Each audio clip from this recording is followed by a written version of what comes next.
Direct News TV. October 4, 2023. Ukraine holds the line against Russian attacks, makes small gains. Russian and Ukrainian forces remained largely static on the battlefield in the 84th week of the war after a month of vigorous Ukrainian advances that saw Kyiv break through the first of three Russian lines of defense on the southern front.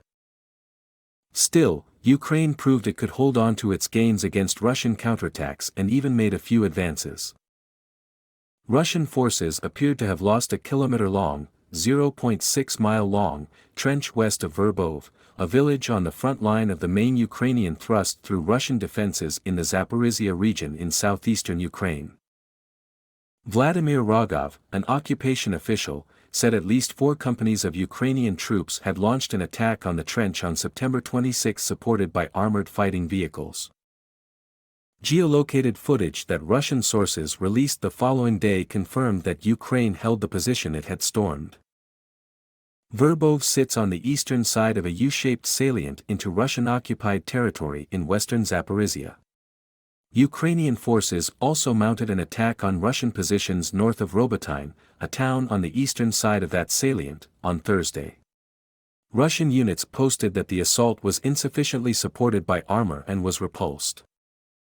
Ukraine also appears to have fought for, and held, a trench system south of Robotyne against a Russian attempt to recapture it on Sunday. A Ukrainian soldier analyzing the footage described the system as a strongpoint in an interconnected system of trenches, firing systems and dugouts that lie between Robotyne and Novoprokopivka, Ukraine's next target on the eastern side of its salient. The system was interconnected by tunnels and Russia was prioritizing its defense, the soldier told the Institute for the Study of War, a Washington, D.C.-based think tank. Although Ukrainian assault forces have taken over Russian trenches and are using them to their own advantage, their slow assault tactics of using platoon-sized units to take Russian positions one at a time has deprived them of the ability to achieve a breakthrough, according to an assessment by the independent Russian newspaper Meduza. Those tactics have allowed the retreating Russians to keep rebuilding defenses and forcing the Ukrainians to continue to move slowly. This reality, Meduza said, has kept Ukrainian troops stuck in a triangle between Robotyne, Novoprokopivka and Verbov, and it forecast rains could slow them further. The head of Britain's armed forces, Admiral Tony Radakin, told War on the Rocks, an American podcast, of his belief that Russian defenses had turned out stronger than the West had anticipated and predicted a long war lay ahead after Ukraine failed to achieve a breakthrough in its summer counteroffensive. He also said Russian President Vladimir Putin has lost control of the war he started and Ukraine would ultimately win. Radakin has previously said he believed Russia has lost half its combat capability in Ukraine. The war in Russia. Ukraine said it successfully continued its long-distance attacks on Russian soil. A Ukrainian drone dropped 2 bombs on an electricity substation in the Russian village of Belaya near the Ukrainian border, setting the substation alight on Friday. Kursk Governor Roman Starovoyt reported the attack on Telegram. One of the transformers caught fire. 5 settlements and a hospital were cut off from power supply. Fire crews rushed to the scene, he said.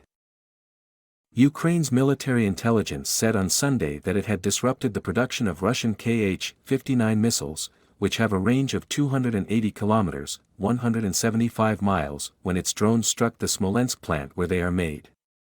3 out of 4 drones hit the target, causing significant damage to the production facilities, its military intelligence said. Russia has consistently used Kh-59 cruise missiles to hit infrastructure and civilian targets in Ukraine. When we work out certain actions on the objects of the defense industrial complex, we have only one goal, to slow down the production of Russian weapons, military intelligence chief Kirill Budanov told NV television.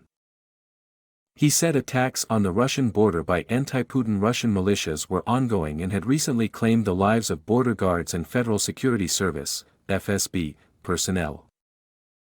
Ukraine also has focused on building up its defense industry, which has produced the missiles, aerial drones and surface naval drones that have enabled long-distance attacks on Russian targets.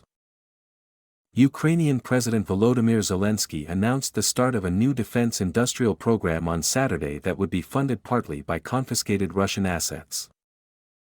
Representatives from several countries attended the first meeting of what he called a Defense Industries Forum, through which Ukraine plans to draw on international expertise, funding and technology. Manufacturers of weapons and military equipment from all over the world can join its basic declaration and demonstrate that they are ready to build the arsenal of the free world together with Ukraine, Zelensky said. The fund will be replenished from dividends from state defense assets and from profits from sale of confiscated Russian assets.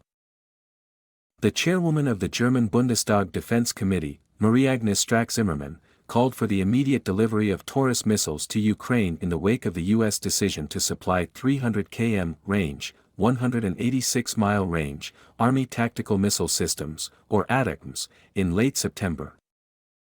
The German-made Taurus is a stealth cruise missile with a range of 500 kilometers, 310 miles. Germany has consistently followed the U.S. in the supply of new military technologies to Ukraine. Strack-Zimmermann said strikes against Crimea using Taurus missiles would be legitimate because the Russian army was supplied through that territory.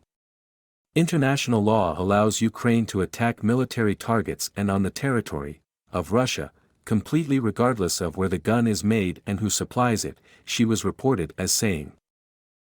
There was also possible bad news on the rearmament front. Pentagon spokesperson Sabrina Singh said there could be impacts to training of Ukrainian pilots on F-16 fighter jets due to a looming U.S. government shutdown. While military personnel would continue to implement the program, government-contracted civilian interpreters might not, she said. Far-right Republicans in the U.S. Congress have refused to fund the U.S. government if spending bills also include aid to Ukraine. Congress has funded the government until the middle of November through a stopgap measure that cost Republican House Speaker Kevin McCarthy his job. The European Union, which has provided Ukraine with €77 billion, $81 billion, in financial and military aid during the war, may also be witnessing fatigue. Robert Fico, a former Slovak prime minister, won parliamentary elections in the Central European country on Saturday on a pro-Russia platform. My name is Kingsley. Please like, share, subscribe and hit that notification bell so you can be the first to be notified whenever we post. You won't regret it.